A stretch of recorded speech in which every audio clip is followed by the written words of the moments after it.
પવિત્ર રમઝાન માસ માટે સ્પેશિયલ આઇટમો જેવી કે ફાલુદા, કસ્ટર્ડ, શરબત, મસાલા તેમજ ઘર વપરાશની દરેક વસ્તુઓ વ્યાજબી ભાવે ખરીદવા માટેની વિશ્વાસપાત્ર દુકાન એટલે પારસ પ્રોવિઝન સ્ટોર. એકવાર અમારી દુકાનની અવશ્ય મુલાકાત લો.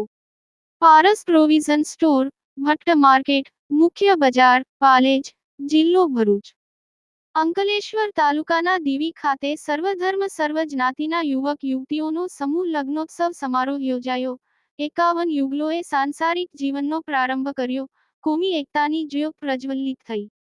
ભરૂચના દીવી સ્થિત સેવાભાવી સંસ્થા ગુજ સોશિયલ ગ્રુપ દ્વારા સર્વધર્મ સર્વ જ્ઞાતિના યુવક યુવતીઓનો સમૂહ લગ્નોત્સવ સમારોહ યોજાયો હતો.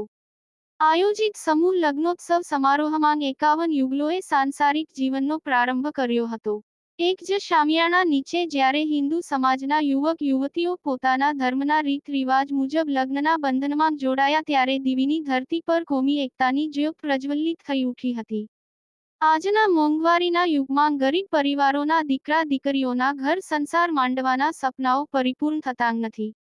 ગરીબો માટે પોતાના સંતાનોના લગ્ન કરાવવા કઠિન હોય છે.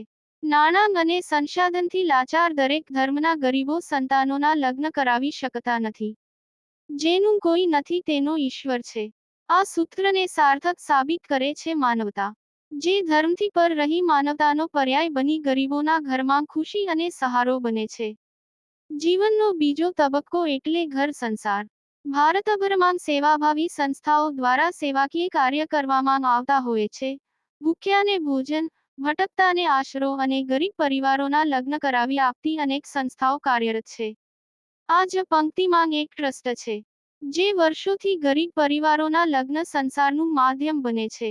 સંસ્થાના સંચાલકો દ્વારા ભરૂચ જિલ્લાના દીવી ગામે ધાર્મિક એકતાના માહોલમાં સમૂહ લગ્ન મહોત્સવની આયોજન કરવામાં આવ્યું હતું. દરેક સમુદાયના લોકોએ આ સેવાભાવી કાર્યને બિરદાવી કોમી એકતાની પ્રશંસા કરી હતી. કાર્યક્રમમાં અનેક નામી અનામી યોગદાન આપતા દાતાઓએ સહભાગી બની એક પ્રેરણાદાયી કાર્ય કર્યું છે.